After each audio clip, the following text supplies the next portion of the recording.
Muy buenas tardes o buenas noches o buenos días, depende del momento en que estén viendo este video. Esta es la segunda emisión del programa cero. Ya no podemos decir más programa 1, programa 2, programa 3, porque esto se llama programa cero. Así que le vamos a decir emisión, la emisión número 2 del programa cero. Y hoy estamos con un invitado de lujo, un compañero, un profesor, delegado de UTE, sobreviviente de Cromañón, Maxi Paz, que le damos la bienvenida. Esto es el programa cero de Soberanos con Cristina, Yanis Aris, Silvina Pozzi, Walter, anónimo, no me puse el apellido, Walter Larrea. Bueno, bienvenido Maxi. Muchas gracias. Gracias por invitarme. Bueno, vamos a empezar con un videíto que dura 2 minutos, que hizo UTE. Es más que nada un audio, para dar introducción a esta entrevista que tiene que ver con el aniversario que pasó hace poco del desastre de Cromañón. Maxi, como dijimos recién, es un sobreviviente de esa situación. Y vamos a escuchar el video.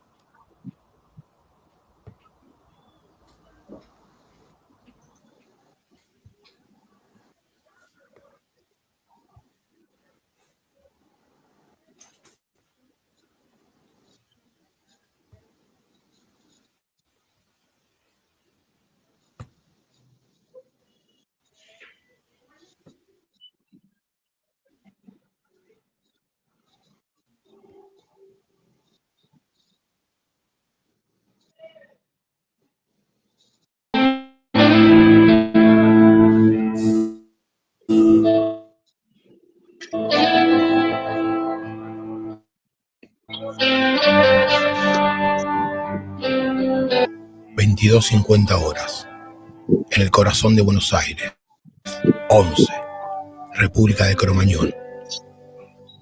Un incendio en el corazón del rock argentino se lleva 100.000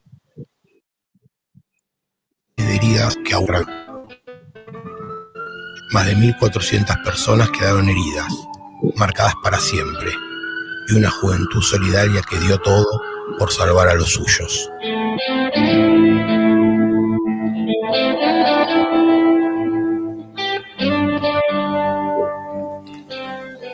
Desde entonces,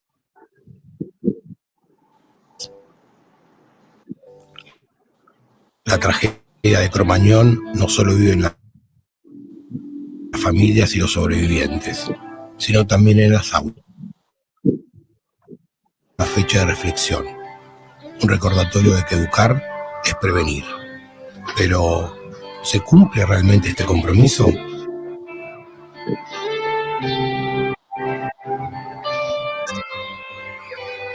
Cromañón nos pasó a todos.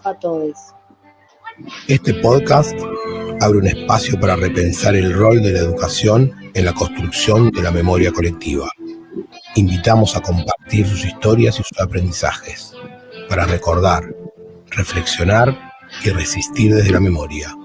Porque hablar sana, porque la justicia y los derechos son el único camino. Cromañón, memorias que resisten. Una producción de Radio UTE. Porque recordar es también educar. Hoy, mañana y siempre. Los pibes y las pibas de Cromañón presentes. Bueno, este es un video que hizo Radio UTE, 20 años del hecho de Cromañón. Yo me acuerdo que en esa época vivía en Pompeya, muy cerquita de Once, a unas 20 cuadras, y escuchaba las ambulancias que pasaban y le decía a mi compañera Karin, qué raro, tantas ambulancias, una detrás de otra, no sabíamos qué había pasado.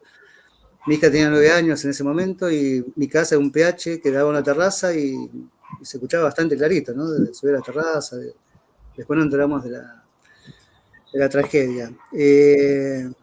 Bueno, Maxi, sabemos que esto también debe ser conmovedor para vos y como para...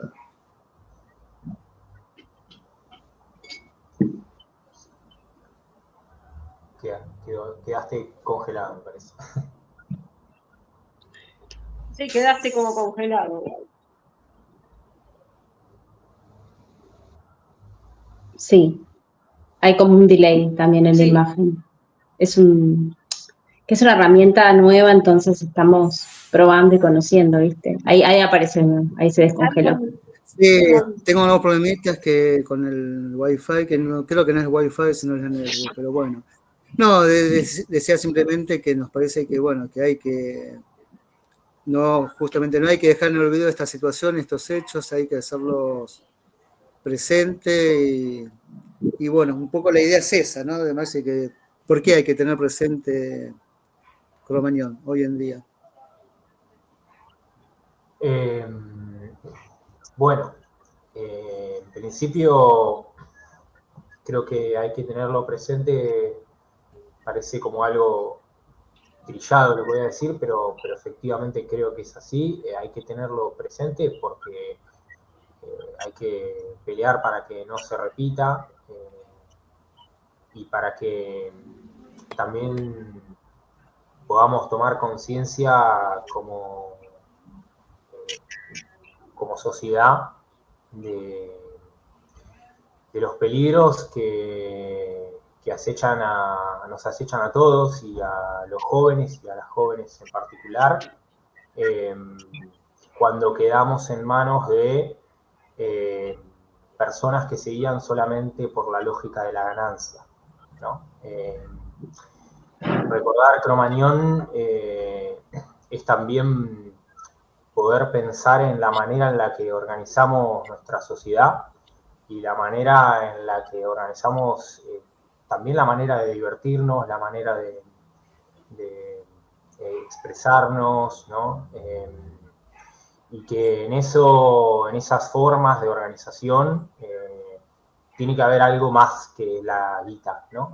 Básicamente, ya hablaremos un poco más ahora, pero una de las cosas que sí yo tengo como conclusión y un poco también escuchando todos estos años a otros sobrevivientes y organizaciones y etcétera, es que ahí uno de los más graves problemas fue guiarse solo por hacer guita, básicamente, ¿no?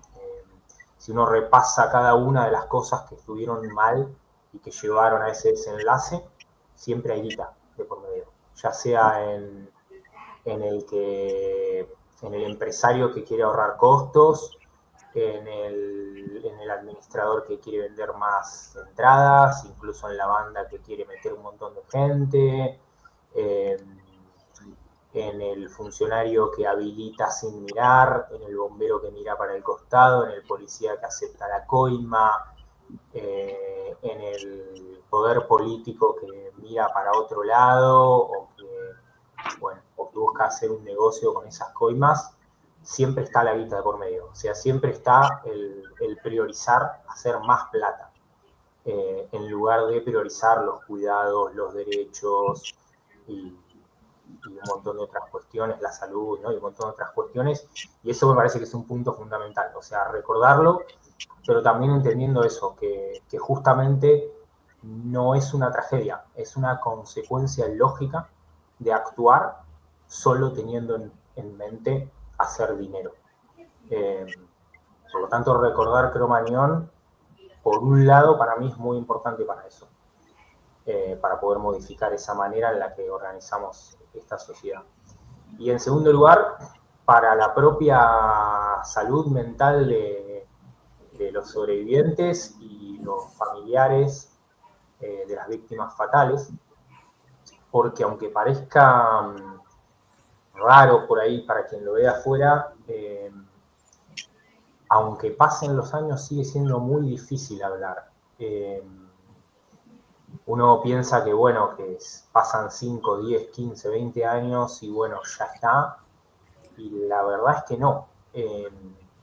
Si uno piensa, si uno reconstruye, yo sí reconstruyo mi propia historia, pero también incluso escuchando otros testimonios, estos días estoy escuchando también bastantes testimonios, hay historias en las que muchos no hablamos durante muchos años, 5, 10, 15 años, o incluso más, en donde muchos sobrevivientes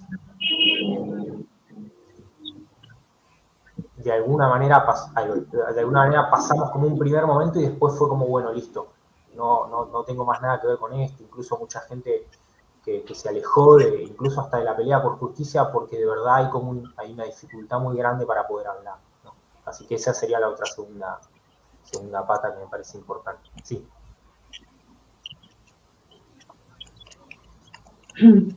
Me parece que Yani levantó la mano, quiere decir algo. Gracias. Quería hacerte una pregunta, Maxi. ¿Cómo fue ese día? ¿Vos te hubieras imaginado que iba a pasar algo así? Mirá, obviamente que imaginar eso no, porque no creo que lo que vivimos fue realmente un horror. No sé, digamos, qué otra palabra usar para describirlo más que horror. Y eso no lo pude haber imaginado nunca. Sí, es cierto que había mucha precariedad en la manera en la que se organizaban los recitales y la manera, en los espacios en los que habitábamos. Yo en mi caso tenía 16 años, era bastante chico, no tenía conciencia de lo que podía ser el verdadero peligro. Sí veía, digamos, algunas de las cuestiones de la precariedad, ¿no? Por ejemplo, no sé, que no hubiese agua en los baños, que hubiese mucho humo y pirotecnia en lugares cerrados. De alguna manera sí veía eso como algo que podía ser, entre comillas, peligroso, pero no al punto de lo que realmente sucedió, ¿no? En ese nivel no lo podía imaginar, ¿no? De alguna manera estaba muy naturalizada. Claro, entonces es verdad. Sí. Decían que cerraron la puerta y no podían salir. Esos fueron testimonios de los sobrevivientes.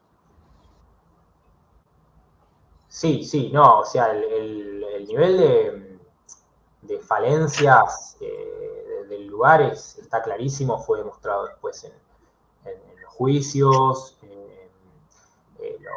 lo vimos, los miles de sobrevivientes.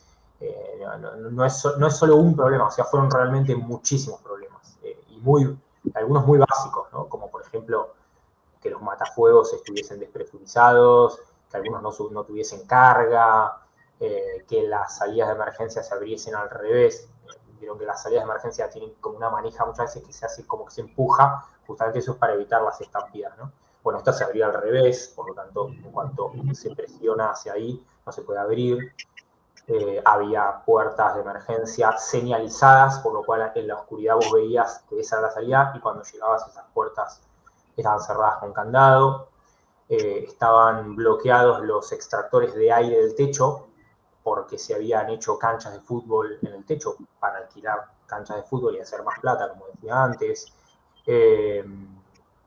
La cantidad estaba recontra sobrevendida las entradas, un lugar que tenía una capacidad, no me acuerdo ahora el detalle del número, pero como si te dijese 1000 y pico, y hay muchos números distintos, se habla de 4.500, otros hablan de 3.500, pero sea como sea, digamos, se triplicaba la cantidad de aforo que tenía permitido. El lugar tenía una habilitación que estaba hecha hacía muchos años para hacer un local bailable, no para dar recitales. Son, no infinitas porque se pueden contar, digamos, pero son realmente muchísimas las cosas que estaban mal ahí, ¿no? Por eso te decía, o sea, yo podía ver algunas, podía ver, no sé, la falta de agua en los baños, por ejemplo. Podía ver que éramos muchos. Pero todo ese otro entramado, obviamente yo no lo podía ver, y de alguna manera, siendo un chico de 16 años, de alguna manera confiaba en que había un Estado, había un gobierno de la ciudad, había un mundo adulto que cuidaba que eso no fuese así, ¿no? Sí. Maxi, vos decías que tenías 16 años en esa época. A mí me gustaba mucho Callejeros en esa época, si bien por ahí era más grande, digamos, generacionalmente, pero un grupo que me gustaba. Y no sé, si vos ibas a muchos recitales en esa época, si eras de ir, y si esto que contás de Cromañón era algo que pasaba en general, ¿no? En todos los tipos de eventos artísticos de lo que era, bueno, el rock chabón, ¿no? Como se llamaba en esa época. Sí, yo iba bastante a recitales, de hecho a Callejeros lo había ido a ver ese mismo año también a excursionistas, a Cromañón fui los 3 días, de hecho también, era como una de las bandas que yo más seguía, Callejeros y Los Gardelitos eran como las dos bandas que seguía, además de las bandas grandes, ¿no? Como La Renga y eso, y sí, yo en esa época, desde los 15 en adelante, iba a recitales, de hecho después seguí yendo también a recitales, cambiaron muchísimo la forma, pero seguí yendo a recitales. Y sí, como bien decías, había todo el circuito, digamos, en el que se manejaba lo que se llamó el rock chabón, el rock barrial. Todo ese circuito tenía esas características, digamos, ¿no? Esas características de la precariedad, bueno, de estar habilitados por la coima. De hecho, inmediatamente después de Cromañón se cierra todo en la ciudad de Buenos Aires. De hecho, yo sí recuerdo como pibe que después de Cromañón seguí yendo a recitales en lugares grandes, porque se empezaron a hacer en festivales y al aire libre y qué sé yo, pero después recuerdo que todo se cerró en la ciudad de Buenos Aires, incluso restaurantes, bares, todo, porque todo se manejaba con esa lógica. Ahí yo creo que sí, la única distinción que haría es que no lo pondría solo en el rock barrial, digamos, ¿no? Creo que efectivamente ese nivel de precariedad en todo y de clandestinidad en algún punto era más abarcativo que solo el rock barrial, y que podría haber pasado en otro tipo de eventos, incluso más adelante en el tiempo ocurre en otros eventos, también en fiestas electrónicas, digo, como que también no lo pondría como algo exclusivo del rock barrial, digamos, ¿no? De alguna Maxi, manera era la lógica que se manejaba, ¿no? Sí. no, en ese sentido también, y no sé si por ahí también yo pienso, ¿no? Desde mi lugar, si en cierta manera también no se demonizó a la banda, cuando justamente eso es algo que pasaba en todos los eventos. Tengo entendido que incluso con otro grupo, no sé si, no me sale el nombre ahora, pero un grupo que tocó un día antes o 2 días antes, hubo también un principio de incendio y que, bueno, no, Sí. por suerte no pasó nada. Así todo, bueno, no se tomaron las medidas y después pasó lo que podía pasar. Pero digo, no sé si también hubo como una demonización de la banda cuando era algo que justamente en ese contexto era, y de último las bandas son factores que, digo, ellos van a tocar y el sistema, este circuito de maximizar ganancias estaba en otros niveles, ¿no? Que también tiene que ver con también la lógica capitalista, la falta de Estado, y que, bueno, justamente ahora cuando uno lo escucha a Milei que viene a destruir el Estado, bueno, destruir el Estado significa esto, bueno, que esté la posibilidad de que haya muchos más Cromañón, porque si no hay un Estado que controle todas estas situaciones, pero bueno, un poco el tema de lo que le pesó a la banda, ¿no? Te quiero preguntar, y también este tema del Estado, también si querés comentar sobre eso. Sí, efectivamente hubo al menos 2 incendios anteriores que yo recuerdo en Cromañón ese mismo año, poco antes de la noche del 30. Hubo uno con la 25 que tocó más cerca de Navidad, del cual yo en ese momento sí tenía conocimiento porque mi prima había estado, de hecho, en ese recital. Y hubo también uno anterior que yo conocí tiempo después, en un recital de Jóvenes por Dioseros, también en Cromañón. O sea, se había incendiado por lo menos 2 veces ese año. Una casi una semana antes. lo cual de hecho hizo que muchos de esa misma noche creyéramos en el momento que el fuego se iba a apagar y va a seguir el recital. Eso es si escuchan otros testimonios, yo pensé eso, y si escuchan otros testimonios van a ver que muchos pensamos eso, porque efectivamente eso es lo que había sucedido una semana antes. Se había prendido, se había apagado el fuego y se siguió tocando, como si no pasara nada, ¿no? Digo, también eso para dimensionar la naturalización que había de esa precariedad, ¿no? Y por otro lado, bueno, atado a eso, me preguntabas también por la banda. Sí, yo creo que sí, es cierto que hay una demonización. Creo que más que demonización lo que hay es un desbalanceo en las culpas y las responsabilidades.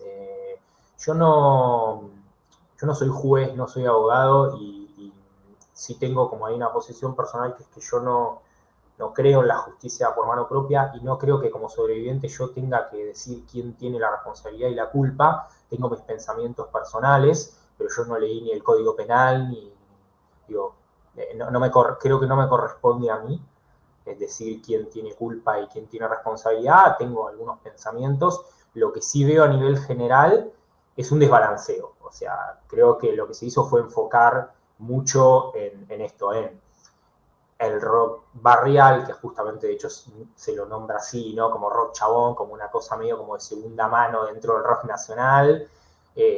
Hubo mucha descarga de la culpa en las propias víctimas y en los sobrevivientes y en las familias también, en esto de no sabían a dónde mandaban a sus hijos, miraban dónde los mandaban, con todo el mito también que se inventó de la guardería, que nunca existió, no hay un solo testimonio, no hay una sola prueba en ninguno de los juicios que muestre que existió esa famosa guardería, y así con varias cuestiones, ¿no? Como que de alguna manera se descargó en el público, en ese tipo de rock, en las familias, luego en la banda, ¿no? Como un orden de, digamos, de responsabilidades que la sociedad dio, ¿no? Luego en la banda y muy alejadamente en los empresarios, los funcionarios, los inspectores que hicieron la vista gorda, los policías que aceptaron coimas, ¿no? Entonces, en ese sentido, me parece que lo que se hizo fue como poner muy el foco en una cosa,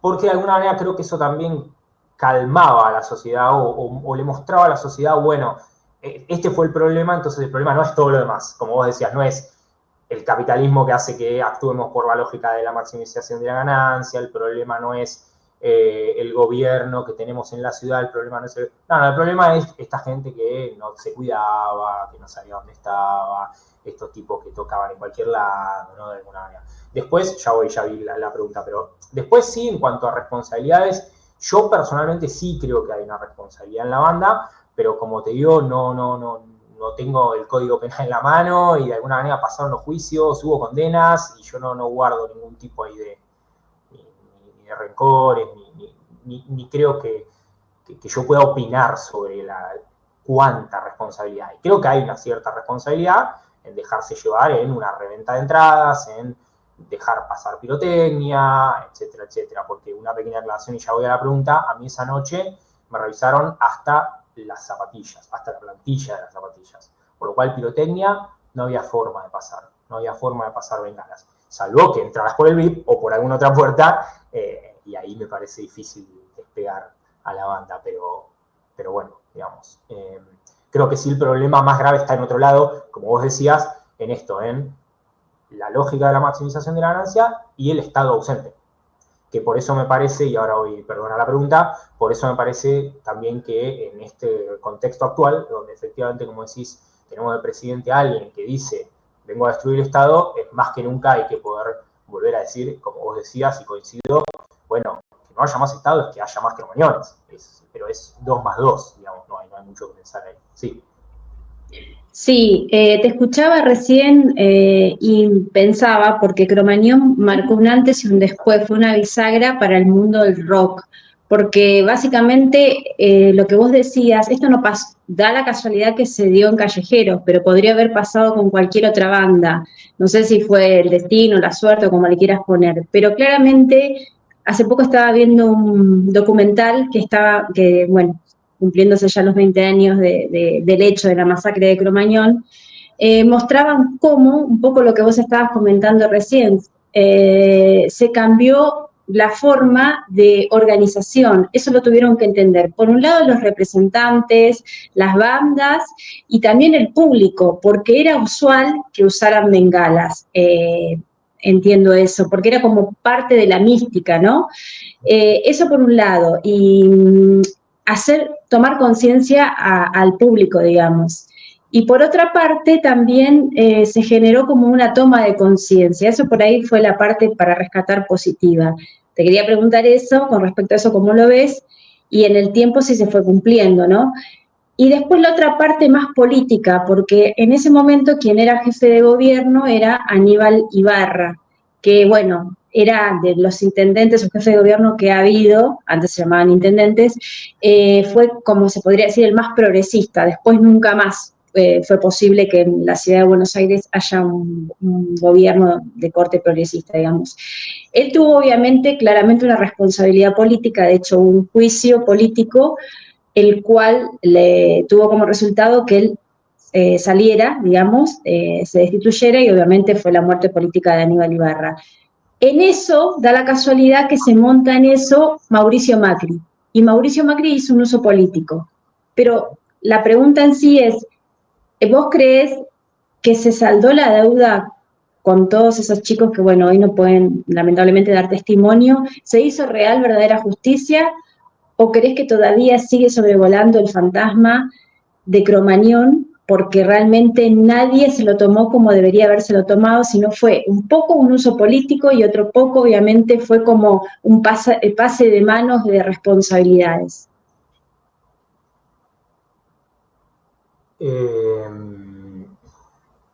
A ver, primero voy por el tema de la toma de conciencia.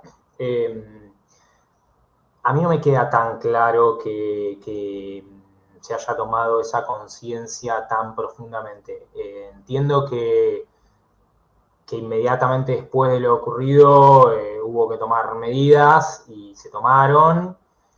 Me parece que la conciencia de esos peligros es algo que no se puede como pensar que se construye de una vez y para siempre. Me parece que es como algo que tiene que ser permanente, digamos. De hecho, este mismo año o a fin del año pasado, creo que este año, se usaron bengalas en boliches.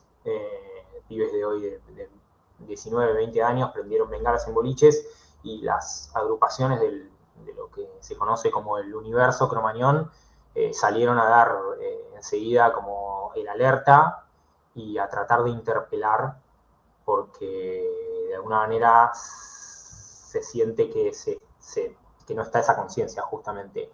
Y lo cual es entendible porque, bueno, pasados 20 años, bueno, no habían ni nacido muchos pibes que hoy por ahí van a un boliche, entonces, bueno, no tienen esa conciencia de ese peligro. Por eso creo que en lo que es la toma de conciencia, me parece que es un trabajo que es como interminable de alguna manera, ¿no? O sea, es como que algo que hay que seguir una y otra vez. Por suerte hay muchas agrupaciones que dan charlas en escuelas, bueno, hay algunos, yo en mi caso, por ejemplo, soy profesor de historia, pero también doy lo que se conoce como cívica, ¿no?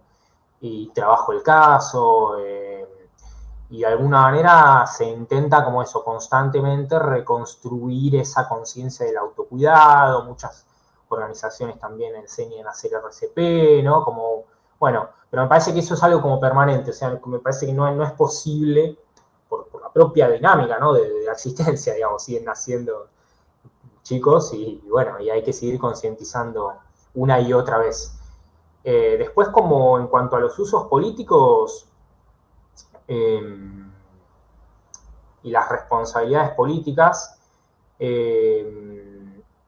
sí, a ver, yo no creo que sea un cadáver político Aníbal Ibarra, de hecho volvió a ocupar cargos y tampoco fue nunca juzgado penalmente, no fue ni llamado a testificar.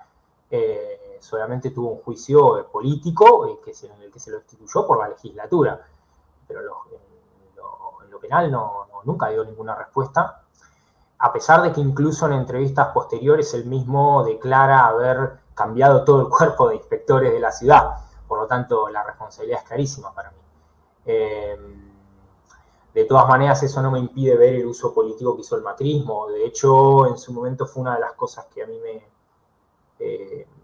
me alejó un poco de los primeros momentos de las agrupaciones del universo Cromañón, porque yo vengo de una casa más progresista, si se quiere, y bueno, a Macri ya tenía mi opinión, digamos, de Macri. De hecho, hace poco, releyendo algunas cosas, estos días estuve releyendo algunas cosas que escribí. Yo siempre escribí poesía y otras cosas, y yo a muchas cosas que había escrito en esa época y años posteriores nunca las había vuelto a leer, y las volví a leer hace poco, y una está dedicada a Macri, justamente Colmillitos de Oro, porque yo veía eso, ¿no? Que de alguna manera quería aprovecharse de esto para apoderarse del poder político en la ciudad, y creo que lo hizo, y lo hizo de manera muy efectiva, porque hasta el día de hoy seguimos con un Macri en la ciudad, y que lejos de haber dado respuestas, una vez que llegaron al poder político, no solo no dieron respuestas, sino que profundizaron aún más en esta lógica de la mercantilización de todo, ¿no? Y de esa manera generan más posibilidades de que haya otros cromañones, ¿no? Así que en ese sentido es complejo, porque me parece que una cosa no quita la otra.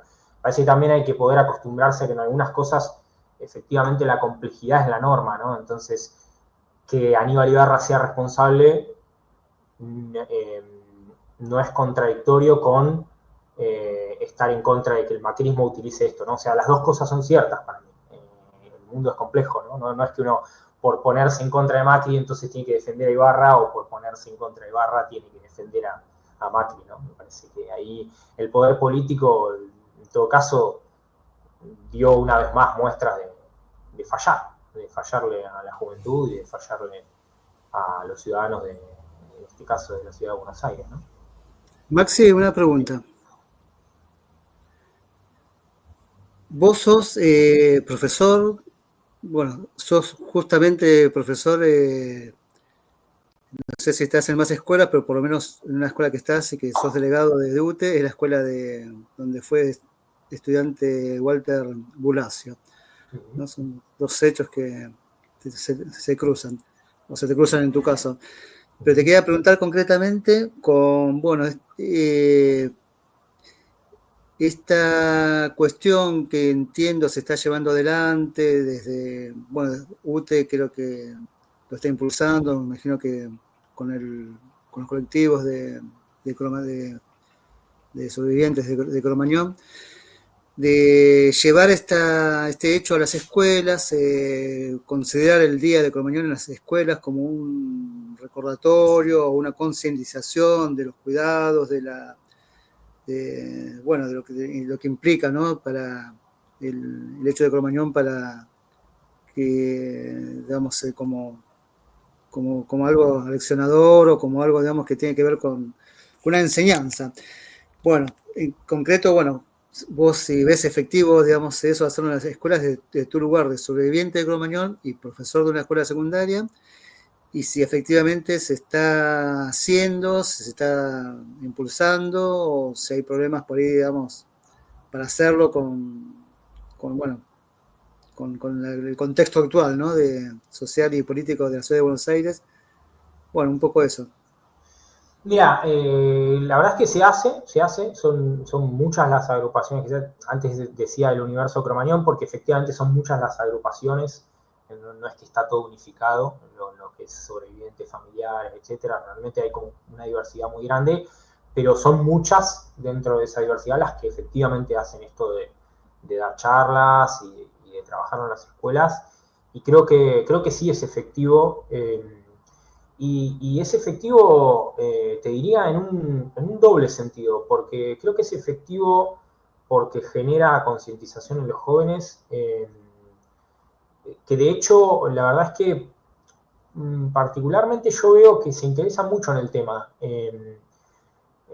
Como, no sé, yo como profesor de historia obviamente estoy acostumbrado a que muchas cosas no les interesen por ahí, ¿no? A los chicos a veces que les enseñamos, y efectivamente cuando hablamos de Cromañón se interesan.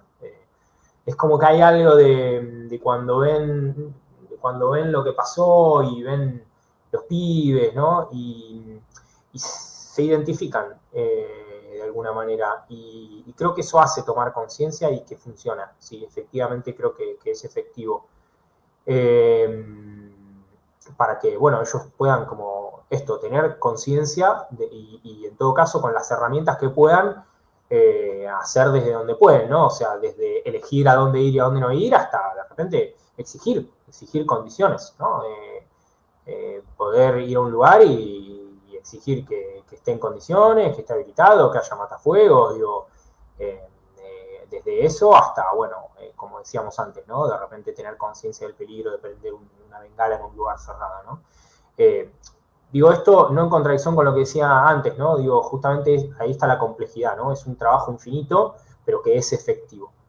Y por otro lado, también creo que es, aunque por ahí parezca que no es lo esencial, pero también es efectivo en el otro sentido, en el sentido de que sobrevivientes y familiares puedan contar. En mi caso, de hecho, personal, yo no me identifiqué como sobreviviente de Cromañón durante casi 15 años. Yo decía estuve en Cromañón, digamos, ¿no? Y parece una pavada, pero no lo es. O sea, el hecho de usar las palabras y de ponerle nombre a las cosas es algo sanador. Y yo efectivamente empecé a nombrarme como sobreviviente de Cromañón a partir del contacto con la coordinadora Cromañón cuando vinieron a dar una charla a la escuela. O sea, por eso digo que también tiene ese otro sentido, ¿no? De repente otra profesora organizó la charla, los contactó, vinieron, y cuando vinieron, ahí yo le cuento a esta otra profesora, che, yo también estuve, qué sé yo, y cuando vienen, me cruza ella ahí justamente, casi en la puerta del aula donde estudiaba Walter Bulacio. Por eso en mi caso se cruza mucho todo, ¿no? Y ahí esta profesora, de hecho, les dice a ellos, él también es sobreviviente. De hecho, ella me nombra como sobreviviente. Y para mí eso fue un quiebre también. No es que en ese momento lo dije así, pero si yo reconstruyo para atrás, es el momento en el cual me empiezo a reconocer como sobreviviente gracias a una charla en la escuela. Y bueno, a partir de ahí empieza como otro camino en mi historia personal. Por eso creo que estas charlas tienen ese doble sentido. Poder decir, poder hablar, poder poner palabras y a la vez la concientización para que no vuelva a ocurrir, ¿no? Las dos cosas creo que son efectivas. Hay que seguir haciendo, ¿no? Siempre hay que hacer más, pero creo que sí, que son efectivas. Jan y Silvia, algunas preguntas más y ya vamos redondeando. Porque... Sí, con respecto a lo que vos decías, ¿no? La construcción digamos, del ejercicio de la memoria también me parece importante. Anteriormente Walter decía, ¿no? Y estabas contando muy bien vos que vos enseñás como profe de historia, un poco para que eso quede activo en la memoria. Creo que eso es importante porque me parece que el ejercicio de la memoria siempre es algo muy bueno para que no se vuelvan a repetir, ¿no?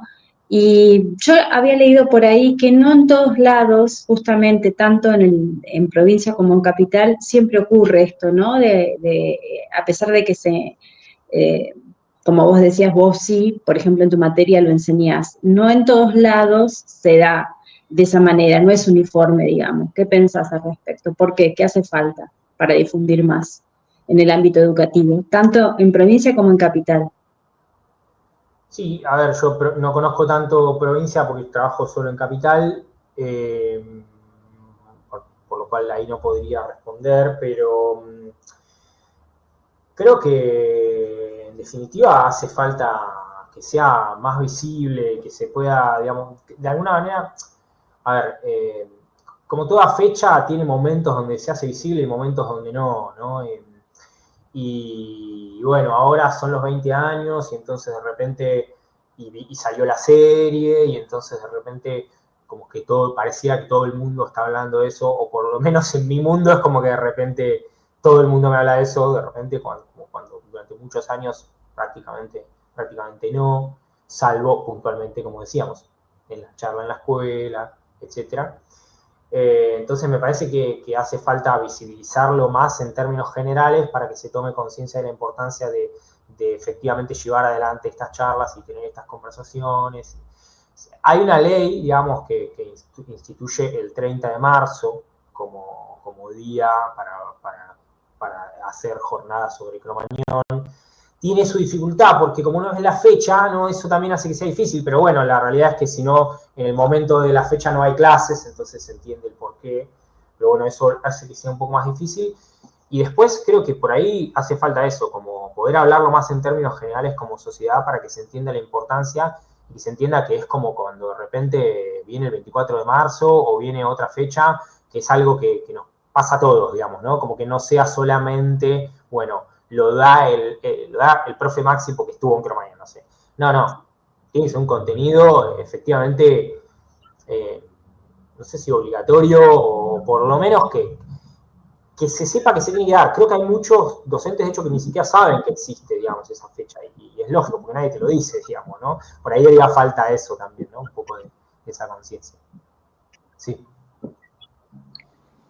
Maxi, y por ejemplo, sobre la serie de Cromañón, ¿la viste? Porque hubo muchas críticas, que no era tal cual como fue la realidad, que era pura ficción. Eso por un lado, ¿qué te pareció la serie? O si la viste, o los comentarios que tuviste. Y vos como profesor, cuando le comentás a los alumnos sobre Cromañón, ¿tienen idea o por ahí te comentan de la serie, o por ahí cuando vos le explicás lo sorprende? ¿Tienen idea de Cromañón o no? Arranco por eso primero. Arranco por el tema de... Mirá, en mi caso, o sea, yo doy el tema desde antes de la serie. Y en general, siempre en general saben que existió algo, que tiene una idea así medio general. Y terriblemente, en general, hablan de la guardería. Increíblemente, pibes que no habían ni nacido en ese momento, lo que saben de Cromañón muchas veces es esa fake news que instalaron los medios de comunicación para culpabilizarnos a los sobrevivientes y a las víctimas y a las familias. Lo cual es tremendo y también para mí nos tiene que hacer reflexionar sobre el valor de los medios de comunicación y el valor de la información verídica, ¿no? Porque realmente es mucho el daño que se puede generar difundiendo noticias falsas, y hoy en día realmente es abrumadora la cantidad de falsas noticias que circulan. Y efectivamente muchas veces saben eso, saben como de la guardería y qué sé yo. Y después, bueno, conocen que hubo un incendio, conocen que murieron muchos pibes y ya, en general tienen como esa idea. Y después hay algunos, porque siempre en cada curso, por lo menos hasta el día de hoy, hay alguno más rockero, porque el padre o la madre escucha rock, y esos por ahí saben un poquito más, porque por ahí se los transmiten. Pero bueno, en general saben hasta ahí. Después, yendo a lo de la serie particularmente, yo la vi. A ver, si tengo que decir algo como subjetivo, como si me gustó o no me gustó, a mí la verdad me gustó. A mí la serie me gustó. Pero bueno, es súper subjetivo eso, digamos. Me gustó como hecho artístico y que lo siento como muy vinculado a algo muy concreto, muy real. Tiene sus cosas, como toda serie que está hecha para las plataformas. Sí, es verdad que hay unos primeros capítulos que los ves y podés estar viendo, no sé, Stranger Things, como medio como una cosa muy... O podés estar viendo Sex Education, no sé, hay como una cosa medio ahí, medio como muy prehecha. Pero después, para mí, se va metiendo en tema y efectivamente toca como varias cosas que... Por ahí, de repente, como yo tengo más presente algunas cosas, en cada detalle voy viendo algunas cositas y me parece que está bien eso, como que muestran cosas, ¿no? Digo, desde, no sé, desde la iba, que quedó adentro, hasta el que salió y volvió a entrar, desde la que no pudo soportar y se fue y no volvió nunca más a la ciudad de Buenos Aires, bueno, el que se suicida a posteriori, cosa que es importante también mencionarlo. Eso, hago un paréntesis, pero son casi, hay entre 17 y 19 sobrevivientes que se suicidaron después con el correr de los años, ¿no? A raíz de casi uno por año. Digo, es un número importante y lo quiero mencionar porque eso también tiene que ver con el reclamo que este año se pudo avanzar, pero que siempre hay que poder seguir, que es la reparación integral de las víctimas, y que este año por suerte se pudo lograr una ley que sea vitalicia y que no se caiga, porque la anterior se caía cada una determinada cantidad de tiempo y había que volver a decir y volver a empadronar y etcétera, y además tenía un padrón cerrado y con un montón de requisitos y etcétera. Eso es un punto importante, el tema de cuidar la salud de los sobrevivientes y los familiares, y que lamentablemente implicó un montón de lucha y sigue implicando un montón de lucha. Eso por un lado. Pero bueno, volviendo a lo de la serie, a ver, es una de las maneras de contarlo, Cromañón. Digo, como puede haber otras cientos de maneras, otras miles de maneras de contarlo. Quizá no es una serie que esté hecha para los sobrevivientes, porque nosotros lo vivimos, digamos. Entonces, quizá nosotros no somos a quienes hay que contárselo. Ahora, de repente, para que lo vean capaz chicos que no lo vieron o gente que no estuvo en tema, está bien para mí. Es verdad que tiene como algunas escenas donde se vuelca hacia un lado o hacia el otro en la idea de la responsabilidad o la culpa de la banda, y etcétera, pero para mí, digamos, son como cosas que tienen más que ver con los que estamos realmente más metidos en eso. Para el que está más de afuera, creo que está bien, digamos, y que además ayuda a que se vuelva a hablar, y sobre todo en este momento, justamente, que se cumplían los 20 años y que además estábamos, porque todo este año estuvimos peleando por la ley de reparación integral de las víctimas para reformularla y que no se caiga y que se abra el padrón, y además por otra lucha también muy importante que se vino dando este año y que hay que seguirla, esto es lo que para mí hay que seguir, que es que Cromañón efectivamente se convierta en un espacio de memoria. Hay una ley que está aprobada por el Congreso de la Nación, pero no tiene presupuesto asignado y no se está ejecutando. En ese sentido, creo que la serie quizá ayude también a eso. Una serie no va a lograr eso, porque es obvio, digamos, eso se va a lograr con la lucha en la calle, con las movilizaciones, etcétera, etcétera, pero me parece que puede también aportar a eso. Pero esto, quizá no está hecha para los sobrevivientes, ¿no? O sea, yo la vi, pero estuve un fin de semana solo, encerrado en mi casa, llorando y pasando por cosas bastante fuertes, digamos, ¿no? Y que quizá otros no tengan ganas de vivir eso, ¿no? Bueno, Maxi, claro, te removió todo lo que viste. Claro, efectivamente, sí, o sea, me sentí identificado en los personajes, me vi a mí mismo de vuelta ahí, y con esa edad, y eso, ¿no? O sea, me vi a mí, yo me vi en la serie, digamos. Yo no sentí que fuera algo súper ajeno o romantizado. Yo la verdad sentí que era bastante fiel en ese sentido a lo que yo era en esa época y a lo que mis amigos eran en esa época. Con sus cositas, ¿no? Pero sí. Igual, lo último, esto, más allá de todo eso, sí quiero como rescatar esto, ¿no? O sea, que es importante poder seguir en la búsqueda de que Cromañón sea un espacio de memoria. Eso me parece que es algo que sí o sí hay que poder dejar planteado y seguir avanzando, porque se caía este año el plazo para poder hacer que efectivamente Cromañón sea un espacio de memoria. Se logró que no se caiga, o sea, que se amplíe el plazo, pero el Ejecutivo tiene que hacerlo.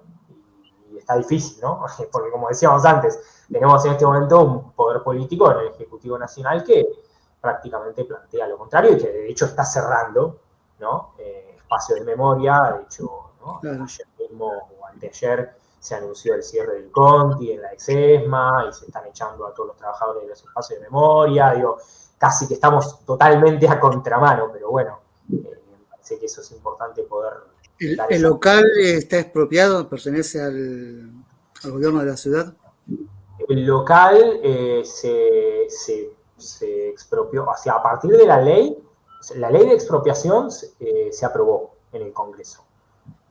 Pero hay que reglamentar, hay que ejecutarla, digamos. O sea, tiene que el Estado hacerse cargo y abrirlo y empezar a ponerlo en condiciones para que sea un espacio de memoria. Pero eso fue gracias a también una pelea feroz de los familiares y sobrevivientes hace, no te quiero mentir, no me acuerdo exactamente la fecha, pero hace muy poquitos años, no sé, 4 años, no sé, era ahora, o sea, medio en simultáneo con la pandemia, no sé si fue el año anterior o el posterior, porque en realidad lo que había hecho la justicia era devolverle la llave a Rafael Levy, que es el dueño original.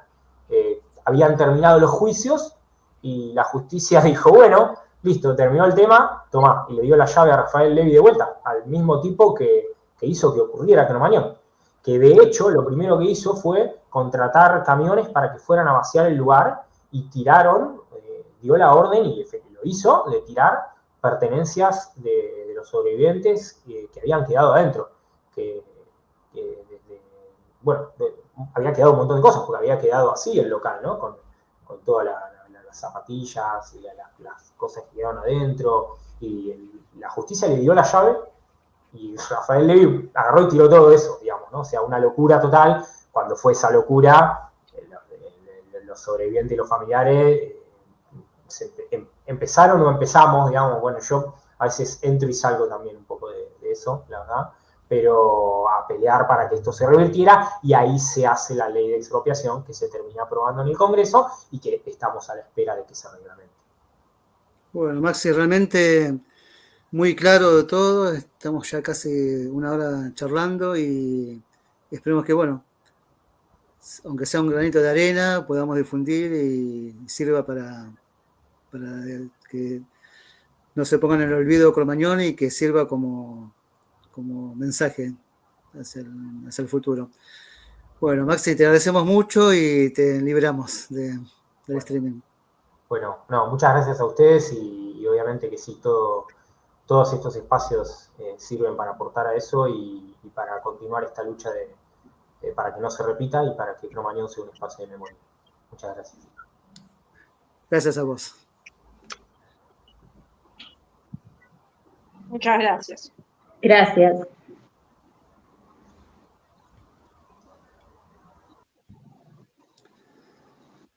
Bueno, fuerte, realmente, ¿no?